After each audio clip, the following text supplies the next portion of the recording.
ಈ ಆರಂಭದ ಇತಿಹಾಸಕಾರ ಏನಿದ್ದಾರೆ ಬ್ರಿಟಿಷ್ ಇತಿಹಾಸಕಾರರು ಗಂಗರನ್ನ ಚೇರ ಅಂತಲೇ ಗುರುತಿಸಿದ್ದಾರೆ ಅವರು. ಗಂಗರ ಶಾಸನಗಳನ್ನು ಚೇರ ಇನ್ಸ್ಕ್ರಿಪ್ಷನ್ಸ್ ಅಂತಲೇ ಅವ್ರು ಗುರುತಿಸಿರ್ತಕ್ಕಂಥದ್ದು.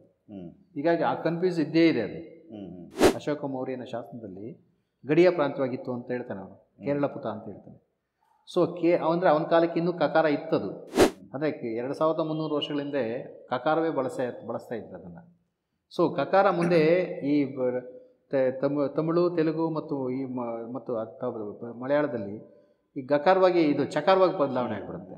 ಭಾಳ ಪ್ರಾಚೀನವಾದ ಇತಿಹಾಸದಲ್ಲಿ ತಾನು ಎಂಬತಕ್ಕಂಥದ್ದು ಅಲ್ಲಿ ಕಡಿಮೆ ಇತ್ತು. ಅಂದರೆ ತಾನು ತನಗೆ ಎಂಬತಕ್ಕಂಥದ್ರ ಬಗ್ಗೆ ಅವರು ಹೆಚ್ಚಿಗೆ ಗಮನ ಕೊಟ್ಟಿರಲಿಲ್ಲ.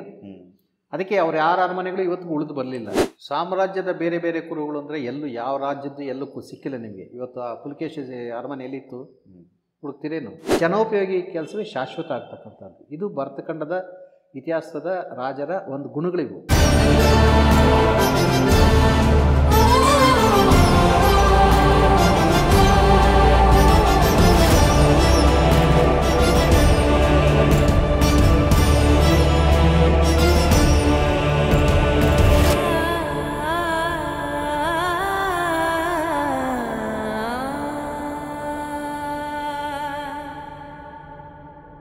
ನಮ್ಮ ಗಂಗರಿಗೂ ಮತ್ತು ಚೇರ ತಮ್ಮ ಕೇರಳದ ಸಾಮ್ರಾಜ್ಯ ಇದ್ದಿದ್ದು ಅವ್ರದ್ದು ಅದು ಒಂದೇನಾ ಸರ್ ಗುರ್ಸ್ಕೊಂಡಿರೋದು? ನಾವು ಈ ಆರಂಭದ ಇತಿಹಾಸಕಾರ ಏನಿದ್ದಾರೆ ಬ್ರಿಟಿಷ್ ಇತಿಹಾಸಕಾರರು ಗಂಗರನ್ನ ಚೇರ ಅಂತಲೇ ಗುರುತಿಸಿದ್ದಾರೆ ಅವರು. ಗಂಗರ ಶಾಸನಗಳನ್ನು ಚೇರ ಇನ್ಸ್ಕ್ರಿಪ್ಷನ್ಸ್ ಅಂತಲೇ ಅವ್ರು ಗುರುತಿಸಿರ್ತಕ್ಕಂಥದ್ದು. ಹೀಗಾಗಿ ಆ ಕನ್ಫ್ಯೂಸ್ ಇದ್ದೇ ಇದೆ ಅದು. ಇವರೇ ಚೇರರ ಅವ್ರ ಚೇರರ ಅನ್ನೋದು ಒಂದು. ಇವರೆಲ್ಲೂ ತಮ್ಮನ್ನು ಚೇರ ಅಂತ ಹೇಳ್ಕೊಳ್ಳಿಲ್ಲ. ಚೇರ ಎಂಬತಕ್ಕಂಥದ್ದು ಕೇರಳ ಎಂಬತಕ್ಕಂಥ ಶಬ್ದದಿಂದ ಬಂದಿರತಕ್ಕಂಥದ್ದು ಅಷ್ಟೇ ಅದು. ಅಶೋಕನ ಶಾಸನಗಳಲ್ಲಿ ಕೇರಳ ಪುಟ ಅಂತಲೇ ಬರುತ್ತೆ ಅಲ್ಲಿ ಅಶೋಕನ ಶಾಸನಗಳಲ್ಲಿ. ಅಶೋಕ ಮೌರ್ಯನ ಶಾಸನದಲ್ಲಿ ಗಡಿಯ ಪ್ರಾಂತ್ಯವಾಗಿತ್ತು ಅಂತ ಹೇಳ್ತಾನೆ ಅವನು, ಕೇರಳ ಪುಟ ಅಂತ ಹೇಳ್ತಾನೆ. ಸೊ ಅಂದರೆ ಅವನ ಕಾಲಕ್ಕೆ ಇನ್ನೂ ಕಕಾರ ಇತ್ತದು. ಮುಂದೆ ಅದು ಚೇರ ಅಂತ ಇದಾಯಿತು. ಕಕಾರ ಅದನ್ನೇ ಹೇಳಿದ್ದು ತಾಲವೀಕರಣ ಆಗ್ತಕ್ಕಂಥದ್ದು ಅಂತ. ತಾಲವೀಕರಣ ಅಂದಾಗ ಕೈ ಕನ್ನಡದಲ್ಲಿದೆ, ಅದೇ ತಮಿಳು ಮತ್ತು ಇದರಲ್ಲಿ ಚೈಯೇ ಆಗುತ್ತೆ. ಅದು ತಾಲವೀಕರಣ ಅಂತ ಹೇಳ್ತೀವಿ ಅದನ್ನು. ಸೊ ಅದಾಗಿದ್ದು ನೋಡಿ, ಅದನ್ನೇ ದಾಖಲೆ ನಾವು ತಗೊಳ್ಳೋದು ದಾಖಲೆ ತೆಗೆದುಕೊಂಡಾಗ. ಅದೇ 2300 ವರ್ಷಗಳ ಹಿಂದೆ ಕಕಾರವೇ ಬಳಸ್ತಾ ಇದ್ರು ಅದನ್ನು. ಸೊ ಕಕಾರ ಮುಂದೆ ಈ ತಮಿಳು, ತೆಲುಗು ಮತ್ತು ಮಲಯಾಳದಲ್ಲಿ ಈ ಗಕಾರವಾಗಿ ಇದು ಚಕಾರವಾಗಿ ಬದಲಾವಣೆ ಆಗಿಬಿಡುತ್ತೆ. ಸೊ ಅದಕ್ಕೆ ಚೈ ಅನ್ನೋದು ಚೇರ ಅನ್ನೋ ಥರದಲ್ಲಿ. ಹೀಗಾಗಿ ಬಹುಶಃ ಅವ್ರಿಗೂ ನಮಗೆ ಯಾವ ಸಂಬಂಧನೂ ಇಲ್ಲ. ಅವರ ನಾಣ್ಯಗಳು ಇಲ್ಲಿ ಸಿಕ್ಕಿಲ್ಲ, ಇಲ್ಲಿ ನಾಣ್ಯಗಳು ಸಿಕ್ಕಿಲ್ಲ ನಮ್ಮಲ್ಲಿ. ಬಟ್ ಅವರು ಎಲ್ಲ ರಾಜ್ಯಗಳ ಜೊತೆ ಸಾಮಂತರುಗಳು ಅಲ್ಲಿ ತಳಗಡೆ ಅದು ಘಟ್ಟ ಇದ್ದಿಂದ ಘಟ್ಟದ ಮೇಲ್ಗಡೆ ಬರಲಿಲ್ಲ ಅವರು. ಇವ್ರು ಯಾರು ಅವ್ರ ಮೇಲೆ ಯುದ್ಧಕ್ಕೂ ಹೋಗಲಿಲ್ಲ. ಯಾಕೆಂದರೆ ಯುದ್ಧಕ್ಕೆ ಹೋಗತಕ್ಕಂಥ ಸನ್ನಿವೇಶನೂ ಬರಲಿಲ್ಲ ಇವರಿಗೆ. ಇವರೇನಿದ್ರು ಪೂರ್ವದ ಕಡೆನೇ ಹೆಚ್ಚಿನ ಕಾನ್ಸಂಟ್ರೇಷನ್ ಮಾಡಿದ್ವಿ. ಕರ್ನಾಟಕದ ಪೂರ್ವ ಭಾಗ ಏನಿದೆ ಪೂರ್ವದ ಕಡೆನೇ ಎಲ್ಲ ರಾಜರ ಮೇಲೆ ಯುದ್ಧಕ್ಕೆ ಹೋಗ್ತಾ ಇದ್ದಿದ್ವಿ. ಸೊ ಹೆಸರಿಗೆ ತಲವನಪುರ ಇದ್ದರೂ ಕೂಡ ಸೊ ಕೋಲಾರ ಈ ಪ್ರದೇಶದಲ್ಲಿ ಹೆಚ್ಚಿಗೆ ಯುದ್ಧಗಳಾಗಿರ್ತಕ್ಕಂಥದ್ದು. ಗಂಗಾ ದೇವಾಲಯಗಳ ಬಗ್ಗೆ ನಾವು ನೋಡಿದಾಗ ಕಾವೇರಿ ತೀರದಲ್ಲಿರೋದು, ಆ ಮರಳೆಲ್ಲ ಮುಚ್ಕೊಂಡೋಗಿ ರೀಸೆಂಟಾಗಿ ಎಕ್ಸ್ಕವೇಟ್ ಆಗಿರೋದು, ಮತ್ತು ಆ ಶಾಪ ಮೈಸೂರು ಅರಸದ್ದು ಶಾಪ, ಈ ಅಲ್ಲಿದ್ದಂಥದ್ದು ತುಂಬ ಏನು ಅಷ್ಟೊಂದು ದೇವಸ್ಥಾನಗಳನ್ನು ಬಿಟ್ಟರೆ ಅಲ್ಲಿ ಸಾಮ್ರಾಜ್ಯದ ಬೇರೆ ಬೇರೆ ಕುರುಹುಗಳೇನಾದ್ರು ಸಿಕ್ಕಿದಾವ ಸರ್? ಸಾಮ್ರಾಜ್ಯದ ಬೇರೆ ಬೇರೆ ಕುರುಹುಗಳು ಅಂದರೆ ಯಾವ ರಾಜ್ಯದ್ದು ಎಲ್ಲೂ ಸಿಕ್ಕಿಲ್ಲ ನಿಮಗೆ. ಇವತ್ತು ಆ ಪುಲಕೇಶಿ ಅರಮನೆ ಎಲ್ಲಿತ್ತು ಹುಡುಕ್ತಿರೇನು? ಅರಮನೆಗಳು ಅಲ್ಲೆಲ್ಲ ಹೇಳಿದ್ದು ಸಾಮ್ರಾಜ್ಯದ ಕುರುಗಳು ಅಂದಾಗ ನೀವು ಹೇಳಿದಾಗ ಕುರುಗಳು ಅಂದರೆ ಅವ್ರು ಬಿಟ್ಟೋಗಿರ್ತಕ್ಕಂಥ ದೇವಸ್ಥಾನವನ್ನೇ. ನಾವಿರ್ತಕ್ಕಂಥ ಇಂಡಿಯ ಭಾರತೀಯ ಇತಿಹಾಸದಲ್ಲಿ ಸ್ವಲ್ಪ ಅರ್ಲಿ ಭಾಳ ಪ್ರಾಚೀನವಾದ ಇತಿಹಾಸದಲ್ಲಿ ತಾನು ಎಂಬತಕ್ಕಂಥದ್ದು ಅಲ್ಲಿ ಕಡಿಮೆ ಇತ್ತು. ಅಂದರೆ ತಾನು ತನಗೆ ಎಂಬತಕ್ಕಂಥದ್ರ ಬಗ್ಗೆ ಅವ್ರು ಹೆಚ್ಚಿಗೆ ಗಮನ ಕೊಟ್ಟಿರಲಿಲ್ಲ. ಅದಕ್ಕೆ ಅವ್ರು ಯಾರ ಅರಮನೆಗಳು ಇವತ್ತು ಉಳಿದು ಬರಲಿಲ್ಲ. ಒಂದು ಅರಮನೆಯೂ ಇಲ್ಲ. ಆದರೆ ಅದೇ ದೇವಸ್ಥಾನಗಳನ್ನು ಕಟ್ಟಿಸ್ಬೇಕಾದ್ರೆ, ಕೆರೆಗಳನ್ನು ಕಟ್ಟಿಸ್ಬೇಕಾದ್ರೆ, ಏಕೆಂದರೆ ಶಾಶ್ವತವಾದಂಥ ಒಂದು ಜನರಿಗೆ ಅನುಕೂಲವಾಗತಕ್ಕಂಥ ಪ್ರದೇಶಗಳು ಅಂತ ಹೇಳ್ಕೊಂಡು ಅವಕ್ಕೆ ಹೆಚ್ಚು ಕಾನ್ಸಂಟ್ರೇಷನ್ ಮಾಡ್ತಾಯಿದ್ರು. ಅವುಗಳನ್ನು ಶಿಲೆಗಳಲ್ಲಿ ಕಟ್ಟಿಸ್ತಾಯಿದ್ರು. ಈಗ ಅವು ಉಳ್ಕೊಂಡು ಬಂದಿವೆ, ಇವತ್ತಿಗೂ ಕೂಡ ಉಳ್ಕೊಂಡು ಬಂದಿರತಕ್ಕಂಥದ್ದು ಅವ್ರ ಕಾಂಟ್ರಿಬ್ಯೂಷನ್ಸ್ ಅಂದಾಗ. ಅದೇ ಈಗ ಚೋಳ ರಾಜಧಾನಿ ಇತ್ತು, ಹೌದು, ತಂಜಾವೂರು. ಅವ್ರನ್ನ ಮನೆಯಲ್ಲಿತ್ತು, ಯಾರಿಗೂ ಗೊತ್ತಿಲ್ಲ ಎಲ್ಲಿತ್ತು ಅಂತ ಗೊತ್ತಿಲ್ಲ. ಇವತ್ತು ಹುಡುಕ್ಬೇಕಷ್ಟೇ, ನಾವು ಹುಡುಕಿದ್ರೂ ಸಿಗೋದಿಲ್ಲ. ಒಂದು ಊಹೆ ಮೇಲೆ ಹೇಳ್ಬೇಕಷ್ಟೇ ನಾವು. ಅಲ್ಲ, ಒಂದು ಉದಾಹರಣೆ ನಾನು ಕೊಡ್ತಾ ಇದ್ದೀನಿ. ಹೌದು, ನಿಜ ನಿಜ. ಆದರೆ ಅವ್ನು ಕಟ್ಟಿಸಿರ್ತಕ್ಕಂಥ ದೇವಸ್ಥಾನ, ಯಾಕೆಂದರೆ ಅದು ಶಾಶ್ವತ, ಜನಗಳು ಉಳಿಸ್ಕೊಂಡು ಹೋಗಿರ್ತಾರೆ. ಜನಗಳು ಬಿಡೇ ಅಲ್ಲ, ಅದು ಆ ಧರ್ಮ ಮತ್ತು ಆ ಇದಕ್ಕೆ ಸಂಬಂಧಪಟ್ಟಾಗಿರ್ತಕ್ಕಂಥ ಒಂದು ಅವನು ಕೊಟ್ಟಂಥ ಕೊಡುಗೆ ಏನಿದೆ ಅದು ಇರುತ್ತೆ. ಈಗ ಸುಮ್ಮನೆ ಒಂದು ಉದಾಹರಣೆ ಹೇಳ್ತೀನಿ. ಸೊಲ್ಲಾಪುರದಲ್ಲಿ ಸಿದ್ದರಾಮ ಇದ್ದ. ಸಿದ್ದರಾಮ ಒಂದು ಕೆರೆ ಕಟ್ಟಿಸ್ದ, ಒಂದು ದೇವಸ್ಥಾನ ಕಟ್ಟಿಸ್ದ ಅವನು ಸೊಲ್ಲಾಪುರದಲ್ಲಿ. ಇವತ್ತು ದೇವಸ್ಥಾನ ಇದೆ, ಕೆರೆ ಇದೆ. ಅವನೆಲ್ಲಿದ್ದ ಅಂತ ಗೊತ್ತಿಲ್ಲ. ಆದರೆ ಯಾವತ್ತು ಜನೋಪಯೋಗಿ ಅಂತ ಏನು ನಾವು ಹೇಳ್ತೀವಿ, ಆ ಜನೋಪಯೋಗಿ ಕೆಲಸವೇ ಶಾಶ್ವತ ಆಗ್ತಕ್ಕಂಥದ್ದು. ಇದು ಭರತಖಂಡದ ಇತಿಹಾಸದ ರಾಜರ ಒಂದು ಗುಣಗಳಿವು. ತುಂಬ ಒಳ್ಳೆಯ ವಿಷಯ ಇದು. ಸೊ ಹೀಗಾಗಿ ಇಂಥ ಒಂದು ಜನೋಪಯೋಗಿ ಕೆಲಸ ಅವನು ಮಾಡಿರ್ತಾನೆ, ಅವನನ್ನು ಜನ ನೆನೆಸ್ಕೊಳ್ತಾರೆ. ಇದೆಂಥವ್ನು ಮಾಡಿದ್ದು. ಹೌದು, ಏಕೆಂದರೆ ನಾವು ಅದಕ್ಕೆ ಇಂಪಾರ್ಟೆನ್ಸ್ ಕೊಡ್ತಕ್ಕಂಥ. ನಿಮ್ಗೆ ಯಾರೇ ಬಂದರು ಉಪದೇಶ ಮಾಡಿದ್ರು ಇದು ಮಾಡಿದ, ಆ ಉಪದೇಶಕನ ಯಾವತ್ತೂ ನೆನೆಸ್ಕೊಳ್ಳೋದು. ಅದೇ ಉಪದೇಶಕ ಏನಾದ್ರು ಒಂದು ಕೆರೆ ಕಟ್ಟಿಸಿದ್ರೆ ಅಥವಾ ದೇವಸ್ಥಾನ ಕಟ್ಟಿಸಿದ್ರೆ ಅದನ್ನು ನೆನೆಸ್ಕೊಳ್ತಾರೆ ಜನ. ಹೌದು. ಸೊ ಅದರಿಂದ ಯಾರೂ ಈ ಥರ ತಮಗಾಗಿ ಅರಮನೆಗಳು ಕಟ್ಕೊಳ್ಳದೆ ಇದ್ದರೂ ಕೂಡ, ಅದೇ ತಾವು ದೇವರುಗಳಿಗಾಗಿ ಸಾರ್ವಜನಿಕರಿಗಾಗಿ ಕೊಳಗಳನ್ನು ಕಟ್ಟಿಸೋದು, ಕೆರೆಗಳನ್ನು ಕಟ್ಟಿಸ್ತಕ್ಕಂಥದ್ದು ಮತ್ತು ದೇವಾಲಯನ ಕಟ್ಟಿಸ್ತಕ್ಕಂಥ ಅವು ಶಾಶ್ವತವಾಗಿರ್ತಕ್ಕಂಥ ಒಂದು. ಅದಕ್ಕೆ ಅವು ಉಳ್ಕೊಂಬಂದಿವೆ. ತಲಕಾಡಲ್ಲಿ ಉಳಿದಿರ್ತಕ್ಕಂಥದ್ದು ಅವೇ ಇವತ್ತು. ಗಂಗರ ಅರಮನೆಯಲ್ಲಿ ಇತ್ತು ಗೊತ್ತಿಲ್ಲ ಅದು. ಆದರೆ ಅವ್ರು ಕಟ್ಟಿಸಿದಂಥ ಒಂದು ರಚನೆಗಳೇನಿದೆ ಅವು ಇವತ್ತು ಮರಳಲ್ಲಿ ಮುಚ್ಕೊಂಡಿವೆ ಅವು. ಹೌದು. ಯಾವಾಗ ಎಮ್ಮಿಗೆ ಪುರದ ಹತ್ರ ಒಂದು ಯಾವುದು ಮಾಧವ ಮಂತ್ರಿ ಅಣೆಕಟ್ಟು ಕಟ್ಟಿದ್ರು ವಿಜಯನಗರ ಕಾಲದಲ್ಲಿ, ಅಲ್ಲಿಂದ ಆಚೆಗೆ ಮರಳು ಡಿಪಾಸಿಟ್ ಆಗ್ತಾ ಬಂತಲ್ಲಿ. ಇದಕ್ಕೆ ಆ ಥರದ್ದೊಂದು ಕಾರಣನ? ಹೌದು, ಆ ಕಾಲಕ್ಕೆ ಅದು ಹೌದು. ಅವನ ಕಾಲ ವಿಜಯನಗರದ ಬಂತಿಕ ಇದು ಮಾಧವ ಮಂತ್ರಿ ದೇವರಾಯನ ಕಾಲದವನಲ್ಲ ಅವನು. ಈಗ ಅವನ ಕಾಲದಲ್ಲಿ ಕಟ್ಟಿಸಿದ ಸನ್ನಿವೇಶದಲ್ಲಿ ಏನಾಯಿತು, ನಿಧಾನಕ್ಕೆ ಮರಳೇನಾಯಿತು, ಮರಳು ಗಾಳಿಗೆ ಹೊಡ್ಕೊಂಡು ಬಂದು ನೀರು ಕೊರೆದು ಗಾಳಿ, ಹೌದು, ಬಂದು ಗಾಳಿಯಲ್ಲಿ ಬಂದಿರ್ತಾರೆ, ಡೆಪಾಸಿಟ್ ಆಗ್ತಾ ಬಂತು. ಆ ಡೆಪಾಸಿಟ್ ಆಗ್ತಾ ಇತ್ತು ಇವ್ರ ಕಾಲದಲ್ಲಿ. ಯಾರದ ಕಾಲದಲ್ಲಿ? ವಿಜಯನಗರದ ಕೊನೆ ಕಾಲಕ್ಕೆ ಹೆಚ್ಚು ಕಡಿಮೆ ಒಂದಷ್ಟು ಹಂತಕ್ಕೆ ಬಂದುಬಿಟ್ಟಿತ್ತು. ಅದು ಹಾಳಾಗೋ ಕಾಲಕ್ಕೆ ಬಂದುಬಿಟ್ಟಿತ್ತು. ಊರು ಅಲ್ಲಿಂದ ಈ ಕಡೆ ಬರ್ತಾ ಇತ್ತು, ಇನ್ನು ಮೇಲ್ಗಡೆಗೆ ಮರಳನ್ನ ತುಂಬಿಕೊಂಡು. ಸೊ ಆ ಸನ್ನಿವೇಶದಲ್ಲಿ ಬಹುಶಃ ಆಯಮ್ಮ ಅಲಮೇಲು ಮಂಗಮ್ಮ ಆ ಶಾಪ ಕೊಟ್ಟಿರ್ಬೋದು. ಅಥವಾ ಆ ಘಟನೆಗೆ ಆ ಒಂದು ಕಥೆಯನ್ನು ಸಮೀಕರಣ ಮಾಡಿರ್ಬೋದು. ಸೊ ಹೀಗಾಗಿ ಅದು ಎಷ್ಟು ಮಟ್ಟಿಗೆ ಆಯಮ್ಮನ ಶಾಪ ಆಯಿತೋ ಗೊತ್ತಿಲ್ಲ. ಆದರೆ ಘಟನೆ ಅಂತ ಇದು ಒಂದು ಡ್ಯಾಮ್ ಕಟ್ಟಿದಂಥ ಚೆಕ್ ಡ್ಯಾಮ್ ಕಟ್ಟಿದಾಗ ಸನ್ನಿವೇಶದಲ್ಲಿ ಕಾವೇರಿ ಇವತ್ತು ಇದೆ. ಇವತ್ತಿಗೂ 106 ಎಕರೆಗೆ ಅದು ಫೀಡ್ ಮಾಡುತ್ತೆ ಮಾಧವ ಮಂತ್ರಿ ಅಣೆಕಟ್ಟು. ಅಂದರೆ ವಿಜಯನಗರ ಕಾಲದಲ್ಲಿ ಕಟ್ಟಿರ್ತಕ್ಕಂಥದ್ದು ಅದೇ ಇದೆ. ಹೌದೌದು, ಇವಾಗಲೂ ಇದೆ. ಸೊ ಹೀಗಾಗಿ 106 ಎಕರೆಗೆ ಅದು ಇವತ್ತಿಗೂ ಅದು ವ್ಯವಸಾಯಕ್ಕೆ ಅನುಕೂಲ ಆಗ್ತಾ ಇದೆ. ಅದು ಕಟ್ಟಿದಾಗ ಏನಾಯಿತು, ನೀರು ಕಡಿಮೆ ಆದಾಗ ಬೇಸಿಗೆ ಕಾಲದಲ್ಲಿ ಏನಾಯಿತು, ಗಾಳಿಗೆ ಹೊಡ್ಕೊಂಡು ಬರೋದು, ಇಲ್ಲ ಡಿಪಾಸಿಟ್ ಆಗೋದು. ಸೊ ಈಗಲೂ ಡಿಪಾಸಿಟ್ ಆಗ್ತಾನೆ ಇದೆ. ಅದೊಂದು ನ್ಯಾಚುರಲ್, ಒಂದು ಸಹಜವಾದಂಥ ಒಂದು ಪ್ರಕ್ರಿಯೆ ಆಗಿಬಿಡುತ್ತೆ ಈಗ ಅದು. ಸೊ ಹೀಗಾಗಿ ಅದೇನಾಗ್ತದೆ, ದಿಬ್ಬಗಳಾಗ್ತಾ ಬರುತ್ತೆ. ಸೊ ಆ ಒಂದು ದಿಬ್ಬನ ಇಟ್ಕೊಂಡು ಆ ಕಡೆ ಹೋಗಿ ಆಯಮ್ಮ ಬಿದ್ಲು ಸತ್ಲು ಅಂತ ಕತೆ ಕಟ್ಟಿ, ಆ ಕತೆಗೆ ಪೂರಕವಾಗಿ ಇದನ್ನು ಟ್ಯಾಗ್ ಮಾಡಿದ್ದಾರೆ ಅಷ್ಟೇ. ಈ ಥರ ಶಾಪ ಹಾಕಿ ಅದು ಶಾಪದಿಂದ ಹಿಂಗಾಯಿತು ಅಂತ ಹೇಳ್ತಾರೆ. ಬಟ್ ಶಾಪಕ್ಕಿಂತ ಮುಖ್ಯವಾಗಿ ಮಾಧವ ಮಂತ್ರಿ ಕಟ್ಟಿದಂಥ ಅಣೆಕಟ್ಟಿನೇ ಭಾಳ ಮುಖ್ಯ, ಎಮ್ಮಿಗೆ ಅಣೆಕಟ್ಟು. ಸರಿ, ಗಂಗರು ಅಂದಾಗಲೇ ನಮಗೆ ಅವ್ರು ಜಾಸ್ತಿ ಅವ್ರಿಗೆ ಯಾವುದು ಸಮಂತರಾಗಿದ್ದರಿಂದ ತುಂಬ ದೊಡ್ಡ ಯುದ್ಧಗಳಲ್ಲಿ ಭಾಗಿಯಾಗಲಿಲ್ಲ ಅನಿಸುತ್ತೆ. ಬಟ್ ಹಂಗಾಗೇನೆ ಅತಿ ಹೆಚ್ಚು ವರ್ಷ ಆಳಿರೋ ರಾಜರುಗಳು ನಮಗೆ ಗಂಗರಲ್ಲೇ ಸ್ವಲ್ಪ ಜಾಸ್ತಿ ಸಿಗೋದು ಅಂತ ಅನಿಸುತ್ತಲ್ಲ ಸರ್. ಒಂದು ದುರ್ವಿನೀತ ಇರ್ಬೋದು, ಶ್ರೀಪುರುಷ, ಅವರೆಲ್ಲ 50 ವರ್ಷಕ್ಕಿಂತ ಹೆಚ್ಚಿಗೆ ಆಳಿದ್ದಾರೆ ಅಂತ ಅಂತೀವಲ್ಲ. ಈ ರಾಜರುಗಳ ಬಗ್ಗೆ ಏನು ಹೇಳ್ಬೋದು ಸರ್ ಗಂಗರದು? ಯಾಕೆಂದರೆ ಸೌತ್ ಕರ್ನಾಟಕ ಇಷ್ಟು ಚೆನ್ನಾಗಿದೆ, ಇನ್ನೂ ಏನೂ ಡ್ಯಾಮೇಜ್ ಆಗ್ದಂಗೆ ಅನ್ನೋದಕ್ಕೆ ಅದು ಒಂದು ಕಾರಣ ಅಲ್ಲ ಸರ್? ಇಲ್ಲ, ಆ ಥರ ಆ ಭಾವನೆ ತಪ್ಪು. ದೊಡ್ಡ ರಾಜರ ಮೇಲೆ ಯುದ್ಧ ಮಾಡಲಿಲ್ಲ ಅಂತಕ್ಕಂಥದ್ದು ತಪ್ಪದು. ಏಕೆಂದರೆ ರಾಷ್ಟ್ರಕೂಟರನ್ನು ಎದುರಿಸ್ತಾರೆ ಇವರು. ಈಗ ಬಾದಾಮಿ ಚಾಲುಕ್ಯರ ಜೊತೆ ವೈವಾಹಿಕ ಸಂಬಂಧ ಬೆಳೆಸಿರ್ತಾರೆ. ಹೌದು. ಬಾದಾಮಿ ಚಾಲುಕ್ಯರನ್ನು ಅವರು ಮೂಲೆಗೆ ತಳ್ಳಿ ರಾಷ್ಟ್ರಕೂಟರು ತಾವು ಅಧಿಕಾರಕ್ಕೆ ಬಂದಂಥ ಸನ್ನಿವೇಶದಲ್ಲಿ ಇವರು ಅದನ್ನು ಒಪ್ಕೊಳ್ಳೋದಿಲ್ಲ, ಅವ್ರು ಮಾಡಲಿಕ್ಕೆ ಒಪ್ಕೊಳ್ಳೋದಿಲ್ಲ. ಆಗಿದ್ದವನು ಯಾರು? ಸ್ತ್ರೀಪುರುಷ ಆಗಿದ್ದವನು.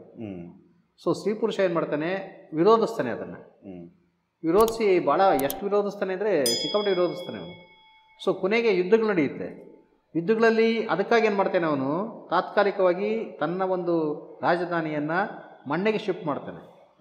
ಮಣ್ಣೆ ಅಂತ ಏನಿದೆ ಇವತ್ತು ನೆಲಮಂಗಲ ತಾಲೂಕಲ್ಲಿ, ಆ ಮಣ್ಣೆಗೆ ತಾತ್ಕಾಲಿಕವಾಗಿ ರಾಜಧಾನಿಯನ್ನು ಶಿಫ್ಟ್ ಮಾಡ್ತಾನೆ ಅವನು. ಒಂದು ತಾತ್ಕಾಲಿಕವಾಗಿ ಅಂದರೆ ಸೈನ್ಯವನ್ನು ಅಲ್ಲಿಟ್ಕೊಂಡು ಅಲ್ಲಿಂದ ಎದುರಿಸೋದಕ್ಕೆ ಸರೋಗುತ್ತೆ ಅಂತ. ಯಾಕೆಂದರೆ ರಾಷ್ಟ್ರಕೂಟರು ಬಂದುಬಿಟ್ಟಿದ್ರು ಅಷ್ಟೊತ್ತಿಗೆ ದಾಳಿಗೆ. ಸೊ ಇವನೇನು ಮಾಡ್ತಾನೆ, ತಲಕಾಡಿನಿಂದ ತನ್ನ ರಾಜಧಾನಿಯನ್ನು ಅಲ್ಲಿಗೆ ಶಿಫ್ಟ್ ಮಾಡ್ತಾನೆ. ಶಿಫ್ಟ್ ಮಾಡಿ ಅಲ್ಲಿಂದ ಅವನು ಹೋರಾಡ್ತಾನೆ. ಅವನು ಅಲ್ಲೇ ಇದ್ದುಕೊಂಡು ಎಲ್ಲಿ ಮಣ್ಣೆಯಲ್ಲಿ ನೆಲಮಂಗಲ ಹತ್ರ ನೆಲಮಂಗಲ ಹತ್ರ ಇರ್ತಕ್ಕಂಥ ಮಣ್ಣೆ ಮುದ್ಲಿಂಗ್ನಲ್ಲಿ ಅಂತೇನಿದೆ, ಮುದ್ಲಿಂಗ್ನಲ್ಲಿ ಇರ್ತಕ್ಕಂಥ ಒಂದು ಮಣ್ಣೆಗೆ ಶಿಫ್ಟ್ ಮಾಡಿ ಅಲ್ಲಿಂದ ತನ್ನ ಸೈನ್ಯವನ್ನು ಮುಂದೆ ಎಲ್ಲ ಕಡೆ ನಡೆಸ್ತಕ್ಕಂಥದ್ದು ಮಾಡ್ತಾನೆ. ಅಂದರೆ ಕೋಲಾರದಲ್ಲಿ ತನ್ನ ಮಗನನ್ನು ಒಬ್ಬನನ್ನು ಇಡ್ತಾನೆ, ದುಗ್ಗುಮಾರ ಅಂತ ಇರ್ತಾನೆ, ಅವನನ್ನು ಇನ್ನೊಂದು ಕಡೆಗೆ ಇದು ಮಾಡ್ತಾನೆ, ವಿಜಯಾದಿತ್ಯನನ್ನು ಆಸಂದಿ ನಾಡಿಗೆ ಇದು ಮಾಡ್ತಾನೆ. ಅಂದರೆ ಎಲ್ಲ ಕಡೆ ಆಯ್ಕಟ್ಟು ಜಾಗದಲ್ಲಿಟ್ಟು ಇವನಿಲ್ಲಿ ಮಣ್ಣೆಯಲ್ಲಿ ಇರ್ತಾನೆ, ಇವನು ಎಲ್ಲ ನೋಡಿಕೊಂಡು. ಸೊ ರಾಷ್ಟ್ರಕೂಟರು ಅಂತ ದೊಡ್ಡ ರಾಜನ ನಿಲ್ಲಿಸೋದು ಸಾಮಾನ್ಯವಾದಂಥ ಇದಲ್ಲ, ಇದು ಏನು ಘಟನೆ ಅಲ್ಲ ಅದು. ಸೊ ಹೀಗಾಗಿ ಆತ ಅನೇಕ ಪ್ರವೃತ್ತಿಗಳನ್ನು ಕರೀತಾನಂತೆ ತನ್ನ ಸಹಾಯಕ್ಕೆ ಬನ್ನಿ ಅಂತ. ಯಾರು ಇವನು ಶ್ರೀ ಪುರುಷ ಅನೇಕ ಪ್ರವೃತ್ತಿಗಳನ್ನು ಕರೆದ ಸನ್ನಿವೇಶದಲ್ಲಿ ಅವರೆಲ್ಲರೂ ಭಾಳಷ್ಟು ಜನ ಅವನ ಹೆಸರುಗಳು ಹೇಳ್ತಾನೆ. ದೊನ್ನಮಾರ, ರಾಜಾರಾಮಡು ಆಡ್ತಾ ಇದ್ದಂಥವನು, ಇನ್ನೊಬ್ಬನು ಎಲ್ಲರೂ ಬರ್ತಾರಂತೆ. ಆಮೇಲೆ ಇವರು ಚೋಳ, ಯಾವ ಚೋಳ, ನಿಡಿಗನ್ನ ಆಡ್ತಾ ಇದ್ದಂಥ ಚೋಳರು ಮತ್ತು ಬೇರೆ ಬೇರೆಯವರೆಲ್ಲರೂ ಬಂದು ಇವನ ಜೊತೆ ಸೇರ್ಕೊಳ್ತಾರಂತೆ. ಸೊ ಇದನ್ನು ಅವನು ಪನ್ನೀರ್ವರ ದಂಡು ಅಂತ ಕರೆದಿರಿ ಶಾಸನಗಳಲ್ಲಿ. ಅಂದರೆ 12 ಜನ ಅರಸರು ಇವನಿಗೆ ಸಪೋರ್ಟಾಗಿ ನಿಂತ್ಕೊಡ್ತಾರೆ. ಯಾರಿಗೆ? ಶ್ರೀ ಪುರುಷನಿಗೆ. ಒಬ್ಬ ಮಾಡ್ಲಿಕ್ಕೆ ಇರ್ಬೋದು ಇವನು, ಆದರೆ ಅವನು ಅಷ್ಟು ಜನ ಮಾಡಲಿಕ್ಕೆ ಒಟ್ಟಿಗೆ ಮಾಡಿಕೊಂಡು ರಾಷ್ಟ್ರಕೂಟರ ಮೇಲೆ ಯುದ್ಧಕ್ಕೆ ಹೋಗ್ತಾನೆ. ರಾಷ್ಟ್ರಕೂಟರ ಕಾಲದಲ್ಲೂ ಕೂಡ ಅವರೇನು ಸುಮ್ಮನೆ ಬರೋದಿಲ್ಲ. ಅವರು ಬಾಲಾದಿತ್ಯ ಅಂತಕ್ಕಂಥ ಒಂದು ನೇತೃತ್ವದಲ್ಲಿ ಸೊ ಎಲ್ಲ ಬರ್ತಾರೆ ಯುದ್ಧಕ್ಕೆ ಬಂದ ಸನ್ನಿವೇಶದಲ್ಲಿ. ಅಲ್ಲಿ ಅದು ಅವರು 8 ಜನ ಪ್ರವೃತ್ತಿ ರಾಜನ ಸೇರಿಸ್ಕೊಂಡು ಯುದ್ಧ ಶ್ರೀ ಪುರುಷನ ಕಾಲದಲ್ಲಿ ಆರಂಭ ಆದರೂ ಕೂಡ ಇದು ಹೆಚ್ಚು ಕಡಿಮೆ 100 ವರ್ಷ, 100 ವರ್ಷ ನಡೆಯುತ್ತೆ ಅವರ ರಾಷ್ಟ್ರಕೂಟರ ವಿರುದ್ಧ. ಇವರು ಯಾರು? ರಾಷ್ಟ್ರಕೂಟರಿಗೂ ಗಂಗರಿಗೂ ಶ್ರೀ ಪುರುಷನ ಕಾಲದಲ್ಲಿ ಆರಂಭ ಆಗಿದ್ದು. ಸುಮಾರು 3-4 ತಲೆಮಾರುಗಳು ಯುದ್ಧ ನಡೆಸ್ಕೊಂಡು ಹೋಗ್ತಾರೆ. ಅವರು ಒಪ್ಕೊಳ್ಳೋದಿಲ್ಲ ಅಷ್ಟು ಬೇಗ ಮಾಡ್ಲಿಕ್ಕತ್ತು ಅಂತ. ಕೊನೆಗೆ ಒಪ್ಕೊಂಡಿದ್ದು ಮತ್ತೆ ಮದುವೆಯ ಸಂಬಂಧಗಳೇ. ಅಮೋಘ ವರ್ಷ, ರಾಷ್ಟ್ರಕೂಟ ಅಮೋಘ ವರ್ಷ ತಾನು ಅಧಿಕಾರಕ್ಕೆ ಬಂದ ಮೇಲೆ ಅಧಿಕಾರದಲ್ಲಿದ್ದ ಸನ್ನಿವೇಶದಲ್ಲಿ ಗಂಗಾ ಇವನಿಗೆ ರಾಚಮಲ್ಲನ ತಮ್ಮನಿಗೆ ತನ್ನ ಮಗಳನ್ನು ಕೊಡೋದ್ರ ಮೂಲಕ ಅಲ್ಲಿಗೆ ರಾಷ್ಟ್ರಕೂಟ ಮತ್ತು ಗಂಗರ ಯುದ್ಧ ನಿಲ್ಲುತ್ತೆ. ಅದು ಸೆಟ್ಲ್ಮೆಂಟ್ ಆದಂಗೆ ಆಯ್ತು ಅಲ್ಲಿಗೆ. ಅದು ನಿಲ್ಲಿಸ್ತಾರೆ. ಅದು ಅಷ್ಟೊತ್ತಿಗೆ ಎಷ್ಟಾಗಿದೆ? 90 ವರ್ಷ ಆಗಿರುತ್ತೆ. 90-95 ವರ್ಷ ಆಗ್ಬಿಟ್ಟಿರುತ್ತೆ ಯುದ್ಧದಲ್ಲಿ. ಇವ್ರಿಗೆ ಸೋಲ್ತಾರೆ. ಶ್ರೀ ಪುರುಷನ ಮಗ ಶಿವಮಾರನನ್ನ ಅವರಿಗೆ ಸೆರೆಗೆ ತೆಗೆದುಕೊಂಡು ಹೋಗಿರ್ತಾರೆ, ಜೈಲಲ್ಲಿ ಇಟ್ಟಿರ್ತಾರೆ ಒಂದಷ್ಟು ದಿನ. ಮತ್ತೆ ಬಿಡುಗಡೆ ಮಾಡ್ತಾರೆ, ಮತ್ತೆ ತಗೊಂಡು ಹೋಗ್ತಾರೆ, ಮತ್ತೆ ಹಿಡ್ಕೊಂಡು ಹೋಗ್ತಾರೆ. ಅಂದರೆ ಪ್ರತಿಭಟಿಸ್ತಾನೆ ಸನ್ನಿವೇಶದಲ್ಲಿ ಬಿಡುಗಡೆ ಆದ ತಕ್ಷಣ ಮತ್ತೆ ಪ್ರತಿಭಟಿಸ್ತಾನೆ ಇವನು. ಸೊ ಹೀಗೆ ಈ 7 ಬೀಳುಗಳು ಇದ್ದೇ ಇತ್ತು. ಒಂದು ಸಾರಿ ಇವ್ರು ಗೆಲ್ಲೋರು, ಒಂದು ಸಾರಿ ಅವ್ರು ಗೆಲ್ಲೋರು. ಬಟ್ ಅಲ್ಲಿ ಸ್ಪಷ್ಟವಾಗಿ ಇವ್ರು ಗೆಲ್ತೀವಿ ಅಂತ ಹೇಳ್ತಾರೆ. ಅಲ್ಲಿ ಅವ್ರ ಶಾಸನಗಳಲ್ಲಿ, ರಾಷ್ಟ್ರಕೂಟ ಶಾಸನಗಳಲ್ಲಿ ನಾವು ಗೆದ್ವಿ ಅಂತ ಹೇಳ್ಕೊಳ್ತಾರೆ. ಒಬ್ಬೊಬ್ಬರ ಒಂದು ಅರಸರ ಕಾಲದ ಶಾಸನ ನಾವು ಗಮನಿಸಿದ ಸನ್ನಿವೇಶದಲ್ಲಿ ಇವ್ರು ತಮಗೆ ಬೇಕಾದಂಗೆ ತಾವು ಗೆದ್ವಿ ಅಂತ ಹೇಳ್ಕೊಳ್ತಾರೆ. ಆದರೆ ಅದೇ ರಾಷ್ಟ್ರಕೂಟರ ಶಾಸನ, ತಾಮ್ರ ಶಾಸನಗಳಲ್ಲಿ ಬೇರೆ ಬೇರೆಗಳಲ್ಲಿ ನಾವು ಗೆದ್ವಿ ಅಂತ ಹೇಳ್ಕೊಳ್ತಾರೆ. ಸೊ ಈಗ ಗೆಲುವು ಸೋಲು ಇದ್ದೇ ಇರ್ತಾ ಇತ್ತು. ಅನೇಕ ಜನ ಇದರಲ್ಲಿ ಸೋಲ್ತಾ ಇದ್ರು. ಇನ್ನು ನಮಗೆ ನಮ್ಮ ಕೃಷ್ಣರಾಜಪುರದ ಇದೆಯಲ್ಲ, ಬೆಂಗಳೂರಿನ ಕೃಷ್ಣರಾಜಪುರದ ಶಾಸನದಲ್ಲೂ ಒಂದು ವೀರಗಲ್ಲಲ್ಲೂ ಕೂಡ ಅವನು ಶ್ರೀ ಪುರುಷನ ಜೊತೆಯಲ್ಲಿ ಹೋರಾಡಿದಂಥ ವ್ಯಕ್ತಿಯ ಸಾವನ್ನ ಹೇಳುತ್ತೆ. ಅದು ವೀರಗಲ್ಲದು. ಅಂದರೆ ಈ ಬೆಂಗಳೂರಿನವರು ಕೂಡ ಅಲ್ಲಿ ಸೇರ್ಕೊಂಡಿದ್ರು ಅಂತ ಲೆಕ್ಕ ಭಾಗಿಯಾಗಿದ್ದು. ಹೌದು, ನೆಲಮಂಗಲದ ಯುದ್ಧ. ಅಂದರೆ ನೆಲಮಂಗಲ ಅಲ್ಲ, ಅಲ್ಲಿ ಬೀಡು ಬಿಟ್ಟಿದ್ದಂಥ ಸೈನ್ಯದ ಜೊತೆ ಹೋಗಿ ಅವನು ಕೂಡ ಅಲ್ಲಿ ಆ ಬಲ್ಲಹಾರ ಮೇಲೆ, ಅಂದರೆ ರಾಷ್ಟ್ರಕೂಟರ ಮೇಲೆ ಯುದ್ಧ ಮಾಡದೆ ಇರ್ತಕ್ಕಂಥ ಸಂಗತಿ ಅದು ಬರ್ತಾ ಇದೆ. ಹೀಗಾಗಿ 63 ವರ್ಷ ಕಾಲ ಅವನು ರಾಜ್ಯಭಾರ ಮಾಡ್ತಾನೆ. ಯಾರು? ಶ್ರೀ ಪುರುಷ. 63 ವರ್ಷದಲ್ಲಿ ಮೊದಲ 40 ವರ್ಷ ಅವನು ಶಾಂತಿಯಿಂದ ಇರ್ತಾನೆ. ಆ ಶಾಂತಿಯಿಂದ ಇದ್ದ ಕಾಲದಲ್ಲಿ ಅವನು ಭಾಳಷ್ಟು ಕೆರೆಗಳನ್ನು ಕಟ್ಟಿಸ್ತಾನೆ, ದೇವಾಲಯಗಳನ್ನು ಮಾಡಿಸ್ತಾನೆ. ಸೊ ಈ ಬಾವಿಗಳನ್ನು ತೋರಿಸ್ತಾನೆ, ಇವೆಲ್ಲ ಮಾಡ್ತಾನೆ ಅವನು. ಅದಕ್ಕೆಲ್ಲ ದಾಖಲೆಗಳಿದೆ. ನಿಮಗೆ ಇವತ್ತು ಅವನು ಕಟ್ಟಿಸಿರ್ತಕ್ಕಂಥ ಅನೇಕ ಕೆರೆಗಳು ಇವತ್ತಿಗೂ ನಾವು ಇದು ಮಾಡ್ತಾ ಇದ್ದೀವಿ, ನೋಡ್ಬೋದು ಅದನ್ನು. ಭಾಳಷ್ಟು ಕೆರೆಗಳನ್ನು. ಈ ಅಗರದ ಕೆರೆ ತಗೊಳ್ಳಿ ನೀವು, ಆಮೇಲೆ ಹೊರ್ತೂರು ಕೆರೆ ಅವನ ಕಾಲದ್ದೇ. ಹೌದಾ? ಶ್ರೀ ಪುರುಷನ ಕಾಲದ ಅವೆಲ್ಲ ಶ್ರೀ ಪುರುಷನ ಕಾಲಕ್ಕೆ ಕೆರೆಗಳು ಕಟ್ಟಿಸಿದ್ದಾವೆಲ್ಲ. ಸೊ ಅಗರದ ಕೆರೆ ಕೂಡ ಹೆಚ್ಚು ಕಮ್ಮಿ ಶ್ರೀ ಪುರುಷನ ನಂತರ ಕಟ್ಟಿಸಿದ್ದು. 2 ತೂಬು ಬಿಡಿಸ್ತಾನೆ. ಅಗರದ ಕೆರೆಗೆ 2 ತೂಬು ಇತ್ತು. ಮೊನ್ನೆವರೆಗೆ 2 ತೂಬು ಇತ್ತು. ಅದು ಈಗ ಮುಚ್ಚೋಗ್ಬಿಟ್ರು, ಪೂರ್ತಿ ಕೆರೆನೇ ಇಲ್ಲ. ಕೆರೆನ ಅರ್ಧ ಮಾಡಿಬಿಟ್ಟು ಬಿಡಿ. ಆ ಕೆರೆಯ ತೂಬಿಗೆ ಅರ್ಧ ಇಟ್ಟಿದ್ದು ಇವನು ಯರಿಯಪ್ಪನ ಕಾಲದಲ್ಲಿ. ಇಬ್ಲೂರಲ್ಲಿ ಅವನು ಆಳ್ತಾ ಇದ್ದ. ಇಬ್ಲೂರು ಅಂತ ಏನಿದೆ, ಇರುವಲಿ ಊರು. ಆ ಇರುವಲಿ ಊರಲ್ಲಿ ಅವನ ಆಳ್ವಿಕೆ ನಡೆಸ್ತಾ ಇದ್ದ. ಸೊ ಅವನ ಕಾಲದಲ್ಲಿ 2 ಕೆರೆಗೆ 2 ತೂಬು ಇಡ್ತಾನಂತೆ ಅವನು, ಅಗರದ ಕೆರೆಗೆ. ಅಷ್ಟು ದೊಡ್ಡ ಕೆರೆ ಇತ್ತದು. 2 ತೂಬು ಅಂದರೆ ನಿಮಗೆ ನೀರಿನ ಅರಿವು ಲೆಕ್ಕ ಹಾಕ್ಕೊಡ್ರಿ. ಹೌದೌದು, ಅಗರಲ್ಲೇ ಒಂದು ತೂಬು ಇರೋದೇ ಇದು. ಹೌದು, ಅಗರಕ್ಕೆ. ಅಗರದ ಕೆರೆ ಇವತ್ತೇನು ಅಗರ ಅಂತ ಹೇಳ್ತೀವಿ. ಅಗರದ ಕೆರೆಗೆ 2 ತೂಬು ಇತ್ತದು. ಸೊ ಅಷ್ಟು ದೊಡ್ಡ ಕೆರೆ ಇತ್ತು, ಅಷ್ಟು ದೊಡ್ಡ ನೀರಿನ ಅರಿವಿತ್ತು ಅದಕ್ಕೆ. ಸೊ ಹೀಗಾಗಿ ಬೇಗೂರಿನ ಕೆರೆ ಇರ್ಬೋದು, ಇವೆಲ್ಲವೂ ಕೂಡ ಆ ಕಾಲದ ಕೆರೆಗಳೇ ಆದ್ದರಿಂದ. ಸೊ ಭಾಳಷ್ಟು ಕೆರೆಗಳನ್ನು ಕಟ್ಟಿಸ್ತಾನೆ, ದೇವಾಲಯಗಳನ್ನು ಮಾಡಿಸ್ತಾನೆ. 60 ವರ್ಷ. ಇನ್ನು 22 ವರ್ಷ ಬರೀ ಹೋರಾಟವೇ. ಹ್ಮ್ ಹ್ಮ್ 22 ವರ್ಷ ಅಂದರೆ ಅವನ ಆಯಸ್ಸಿನ ಅವನ ಪಟ್ಟಕ್ಕೆ ಬಂದಂಥ ಒಂದು 20 ವರ್ಷ ಏನಿದೆ, ಉಳಿದ ಉತ್ತರದ 22 ವರ್ಷ ಬರೀ ಹೋರಾಟಗಳಲ್ಲೇ ಅವನ ಕಾಲ. ಅದೇ ಈ 100 ವರ್ಷದ ರಾಷ್ಟ್ರಕೂಟರ ಯುದ್ಧದಲ್ಲಿ ಹೌದು, 22 ವರ್ಷ ಇವಂದೇ ಇವ್ರದೇ ಹೋರಾಡ್ತಾನೆ. ಇವ್ರೇನೋ ಗಜ ಆನೆ ರಿಲೇಟೆಡ್ ಯಾವುದೋ ಪುಸ್ತಕ ಬರೆದಿರೋದ್ರ ಬಗ್ಗೆ ಏನೋ ಇದೆಯಲ್ಲ ಸರ್, ಅಂದರೆ ಅದೇನೋ ಶ್ರೀ ಪುರುಷ ಇಲ್ಲ, ಅವನು ಗಜಾಷ್ಟಕ ಅಂತ ಇವನು ಬರೀತಕ್ಕ, ಅವನ ಮಗ ಬರೀತಕ್ಕಂಥ, ಅವನು ಶಿವಮಾರ ಬರೀತಕ್ಕಂಥದ್ದು. ಶಿವಮಾರ ಕವಿನೂ ಆಗಿರ್ತಾನೆ ಅವನು. ಗಜಾಷ್ಟಕ ಎಂಬತಕ್ಕಂಥ ಕೃತಿ ಬರೆದಿದ್ದಾನೆ ಅಂತ ಹೇಳ್ತಾನೆ. ಬಟ್ ಅದು ನಮ್ಗೆ ಸಿಕ್ಕಿಲ್ಲ, ಅದು ಪುಸ್ತಕ ಸಿಕ್ಕಿಲ್ಲ, ಕೃತಿ ಸಿಗ್ಲಿಲ್ಲ ನಮಗೆ. ಅಷ್ಟಕ ಅದು ಗಜ ಅಷ್ಟಕ. ಅಷ್ಟಕ ಅಂದರೆ 8 ಪದ್ಯಗಳಿರ್ತಕ್ಕಂಥ ಒಂದು ಗಜನ ಮೇಲೆ ಒಂದು ಕಾವ್ಯ ಬರೆದಿರೋದು. ಕಾವ್ಯ ಅಲ್ಲ, ಆನೆಯನ್ನು ಕಥಾವಸ್ತುವಾಗಿ ಉಳ್ಳಂಥ 8 ಪದ್ಯಗಳ ಒಂದು ಕಾವ್ಯ ಅಷ್ಟೇ. 8 ಪದ್ಯಗಳು ಅಷ್ಟೇ ಅಷ್ಟಕ ಅಂದರೆ. ಒಂದು ಅಷ್ಟಕ ಅಂದರೆ 8 ಪದ್ಯಗಳಿರ್ತಕ್ಕಂಥದ್ದು ಅಂತ ಒಂದು ಇದನ್ನು ಬರೆದಿದ್ದಂತೆ ಅವನು. ಅದು ನಮ್ಗೆ ಯಾವುದು ಇವತ್ತು ಸಿಗ್ತಾ ಇಲ್ಲ ಅದು. ಸೊ ಹೀಗಾಗಿ ನಮಗೆ ಮತ್ತು ದುರ್ವಿನೀತನದು ಅಷ್ಟೇ, ಅವನಿಗಿಂತ ಮೊದಲಿದ್ದಂಥ ಒಂದು ದುರ್ವಿನೀತ, ಅವಿನೀತನ ಮಗ ದುರ್ವಿನೀತ, ಅವನು ಕೂಡ ಕವಿರಾಜ ಮಾರ್ಗದಲ್ಲಿ ಬರುತ್ತೆ ಅವನ ಉಲ್ಲೇಖ. ದುರ್ವಿನೀತನ ಕಾಲದಲ್ಲಿ ಅನೇಕ ಕಾವ್ಯಗಳನ್ನು ಬರೆದ ಅಂತ. ಬಟ್ ಅವೆಲ್ಲ ನಮಗೆ ಸಿಕ್ಕಿರ್ತಕ್ಕಂಥದ್ದು ಅನೇಕ ಒಡ್ಡ ಕಥೆ ಇತ್ಯಾದಿಗಳಿಗೆ ಇವರೆಲ್ಲ ಬರೆದು ಅಂತ ಹೇಳ್ತಕ್ಕಂಥದ್ದು ಅವೆಲ್ಲವೂ ಕೂಡ ಸಂಸ್ಕೃತದಲ್ಲಿರ್ತಕ್ಕಂಥದ್ದು. ಸಂಸ್ಕೃತ ಮತ್ತು ಪ್ರಾಕೃತದಲ್ಲಿದ್ದಂಥ ಕೃತಿಗಳಿಗೆ ಅವರು ಟೀಕೆಯನ್ನು ಬರೀತಾರೆ, ಇವೆಲ್ಲ ಬರೀತಾರಂತೆ ಅದು. ಬಟ್ ಅವ್ಯಾವ ನಮ್ಗೆ ಉಪಲಬ್ಧ ಇಲ್ಲ, ಈಗ ಯಾವ ಉಪಲಬ್ಧ ಇಲ್ಲ. ಅವೆಲ್ಲ ಈ ಶಾಸನಗಳಲ್ಲೇ ರೆಫರೆನ್ಸ್ ಬರುತ್ತೆ ಅಷ್ಟೇ, ಅದು ಇಂಥದ್ದು ಮಾಡೋದು ಅಂತ.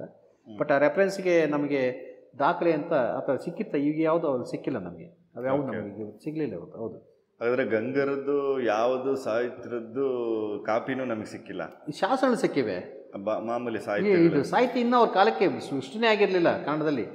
ನಿಮಗೆ ಅಮೋಘ ವರ್ಷನ ಕಾಲದಲ್ಲಿ ಕವಿರಾಜ ಮಾರ್ಗ ಬಿಟ್ಟರೆ ಮುಂದೆ ಬರ್ತಕ್ಕಂಥದ್ದು ಒಡ್ಡಾರಾಧನೆ. ಹೌದು, ಒಡ್ಡಾರಾಧನೆ ಅದಾದಮೇಲೆ ಪಂಪ ಭಾರತವೇ ನಮ್ಗೆ ಸಿಗ್ತಕ್ಕಂಥದ್ದು. ಹೀಗಾಗಿ ನಮಗೆ 10ನೇ ಶತಮಾನ ನಂತರವೇ ನಮ್ಮ ಕಾವ್ಯ ಎಲ್ಲ ರಚನೆ ಆಗ್ತಕ್ಕಂಥದ್ದು. ಸೊ ಗಂಗರ ಕಾಲದಲ್ಲಿ, ಗಂಗರ ಕೊನೆಯಾಗೋ ಅಷ್ಟೊತ್ತಿಗೆ ನಿಮಗೆ ಯಾವ ಕಾವ್ಯಗಳನ್ನೂ ಅಷ್ಟು ಕನ್ನಡದಲ್ಲಿ ಅಷ್ಟು ಇದು ಕಾವ್ಯಗಳು ಇನ್ನೂ ರಚನೆ ಆಗಿರಲಿಲ್ಲ. ಯಾವುದೇ ಚಾರಿತ್ರಿಕವಾದಂಥ ದಾಖಲೆ ಆ ಗೊಮ್ಮಟ ಮೂರ್ತಿಯನ್ನು ಕೆತ್ತಿದ್ದಕ್ಕೆ ಶಿಲ್ಪಿ ಇಂಥವನಂತ ಇದಕ್ಕೆ ದಾಖಲೆ ಇಲ್ಲ. ಅದನ್ನು ಇವರು ಊಹಿಸ್ಕೊಂಡು ಇಂಥವನು ಇರ್ಬೋದು ಅಂತ ಅದ ಮೇಲೆ ಸಿನಿಮಾನೂ ಬಂದ್ಬಿಡ್ತು. ಅವರ ಸಿಗ್ನೇಚರ್ಸ್ ಇದೆ ಶ್ರವಣಬೆಳಗೊಳ ಬೆಟ್ಟದ ಮೇಲೆ. ಚಾವುಂಡರಾಯ ರನ್ನ ಕವಿರತ್ನಂ, ಶ್ರೀ ಕವಿರತ್ನ ಅಂತ ಒಂದಿದೆ ಮೇಲ್ಗಡೆ, ಆದರೆ ಕೆಳಗಡೆ ಶ್ರೀ ಚಾಮುಂಡರಾಜಂ ಅಂತ ಇದೆ. ಅತ್ತಿಮೊಬ್ಬೆ ಕಾಲಕ್ಕೆ ಇಲ್ಲಿ ಬೆಟ್ಟದ ಮೇಲೆ ಈಗಾಗಲೇ ಗೊಮ್ಮಟನ ಶಿಲ್ಪ ಆಗಿರುತ್ತೆ. ಯಾಕೆಂದರೆ ಗೊಮ್ಮಟನ ಶಿಲ್ಪ ನೋಡೋಕ್ಕಾಗಿ ಆಕೆ ಶ್ರವಣಬೆಳಗೊಳ ಬಂದು ಆ ಬೆಟ್ಟವನ್ನು ಹತ್ತದ್ಲಂತೆ ಅವಳು. ಶ್ರವಣಬೆಳಗೊಳಕ್ಕೂ ಗಂಗರಿಗೂ ಭಾಳ ಸಂಬಂಧ ಇತ್ತು. ಶಿವಮಾರ ಅಲ್ಲೊಂದು ಬಸ್ತಿ ಕಟ್ಟಿಸ್ತಾನೆ. ಶಿವಮಾರನ ಬಸ್ತಿ ಅಂತಲೇ ಇದೆ. 3 ಶಾಸನ, ಒಂದು ಚಾವುಂಡರಾಜಂ ಕರವಿಯಲೆ ಅಂತ ಮೊಟ್ಟ ಮೊದಲ ಮರಾಠಿ ಶಾಸನ ಇಲ್ಲಿ ಸಿಗ್ತಕ್ಕಂಥದ್ದು, ನಮ್ಮ ಕರ್ನಾಟಕದಲ್ಲಿ ಸಿಗ್ತಕ್ಕಂಥದ್ದು. ಚಂದ್ರಗುಪ್ತ ಮುನಿಗಳು ಭದ್ರಬಾಹುಭಟ್ಟರು ದೇಹ ತ್ಯಾಗ ಮಾಡಿದ್ಮೇಲೆ ಅವರು ಇಲ್ಲೇ ದೇಹ ತ್ಯಾಗ ಮಾಡ್ತಾರೆ. ಆದ್ದರಿಂದ ಅದಕ್ಕೆ ಚಂದ್ರಗಿರಿ ಅಂತ ಬಂತು ಅಂತ ಹೆಸರು. ಚಂದ್ರಗಿರಿ ಬೆಟ್ಟ ಅದು ಭಾಳ ಪವಿತ್ರವಾದಂಥ ಬೆಟ್ಟ ಜೈನರಿಗೆ. ಗೊಮ್ಮಟೇಶ್ವರನ ಶಿಲ್ಪ ಆಗೋವ್ರಿಗೆ ಅದೇ ಭಾಳ ಪವಿತ್ರವಾದದ್ದು. ಗೊಮ್ಮಟೇಶ್ವರ ಶಿಲ್ಪ ಆದಮೇಲೆ ಸ್ವಲ್ಪ ಈ ಕಡೆಗೆ ಒಂದಷ್ಟು ಜನ ಡೈವರ್ಟ್ ಮಾಡ್ತಾರೆ. ಆದರೂ ಕೂಡ ಇವತ್ತಿಗೂ ಕೂಡ ತಮ್ಮ ದೇಹ ತ್ಯಾಗ ಮಾಡಬೇಕಾದ್ರೆ, ಸಲೇಖವನ್ನು ಸ್ವೀಕರಿಸಿ ದೇಹ ತ್ಯಾಗ ಮಾಡಬೇಕಂದ್ರೆ ಚಿಕ್ಕಬೆಟ್ಟಕ್ಕೆ ಹೋಗೋದು. ಬೇಗೂರಲ್ಲಿ ಸಿಕ್ಕಿರ್ತಕ್ಕಂಥ ಒಂದು ಶಾಸ್ತ್ರದಲ್ಲಿ ಬೆಂಗಳೂರು ಉಲ್ಲೇಖ ಬರುತ್ತೆ. ಬೆಂಗಳೂರು, ನಾಟ್ ಬೆಂಗಳೂರು, ಬೆಂಗಳೂರು. ಮತ್ತು ಈ ಪ್ರದೇಶವನ್ನು ಯಾರೋ ಬಾಣರ ಅಧಿಕಾರಿ ಒಬ್ಬ ಆಳ್ತಾ ಇದ್ದ.